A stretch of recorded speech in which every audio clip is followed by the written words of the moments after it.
Oke, bertemu lagi dengan Kak Sigit di Bimbel Privat Like Education, Penggilingan Cakung, Jakarta Timur. Nah, jadi hari ini Kak Sigit mau ngebahas soal IPA kelas 8 mengenai gelombang ya. Jadi getaran dan gelombang. Tapi soal IPA hari ini itu tentang getaran terlebih dahulu ya, hal dasar dari gelombang. Oke, langsung aja kita mulai dengan ucap basmalah. Bismillahirrahmanirrahim.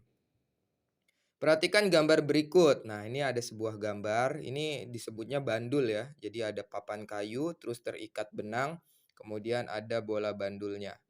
Nah, kemudian yang dimaksud satu getaran adalah gerak. Nah, yang ditanya gerakannya dari mana ke mana ya. Satu getaran itu gerakannya dari mana ke mana. Nah, sebelum Kak Sigit jawab, Kak Sigit akan bahas dulu sedikit ya. Pertama getaran dulu. Getaran itu apa sih, Kak? Gitu. Kalau misalnya kalian nanya, getaran itu apa?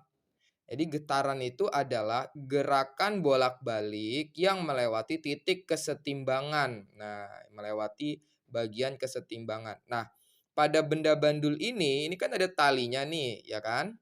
Ada talinya, kemudian ada bandulnya. Nah, yang dikasih tanya adalah titik kesetimbangannya itu yang mana? Apakah yang A, yang B, atau yang C? Itu dulu yang harus kita tahu. Jadi jawabannya adalah yang B. Titik kesetimbangannya itu yang B. Kenapa? Karena posisinya itu, tegak lurus ke bawah. Dan kalau misalkan ini benda asli, maka dia tertarik gravitasi. Jadi tegak lurus ke bawah karena tertarik gravitasi.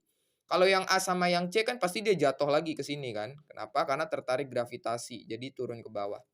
Nah, inilah yang disebut bagian titik kesetimbangan. Nah, terus habis itu satu getaran itu berarti dari mana ke mana, itu dulu. Nah, karena ini titik kesetimbangan, maka kita bisa mulai dari titik manapun. Nah, jadi ini tergantung soal. Tapi kalau ngelihat dari sini kayaknya dimulainya dari A.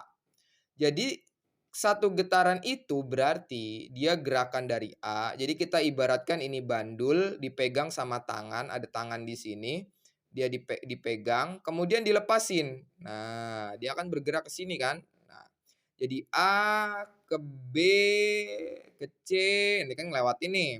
Tapi belum bolak-balik, ya kan? Kan tadi Kak Sigit bilang gerakan bolak-balik yang melewati titik kesetimbangan. Dari A ke B ke C ke B, terus balik lagi ke A. Nah, jadi, satu getaran itu adalah ketika bandulnya itu, bergerak dari awal titik mulanya, ini titik mula kan, titik awalnya, kemudian berakhir di titik yang sama, yaitu di titik mulainya.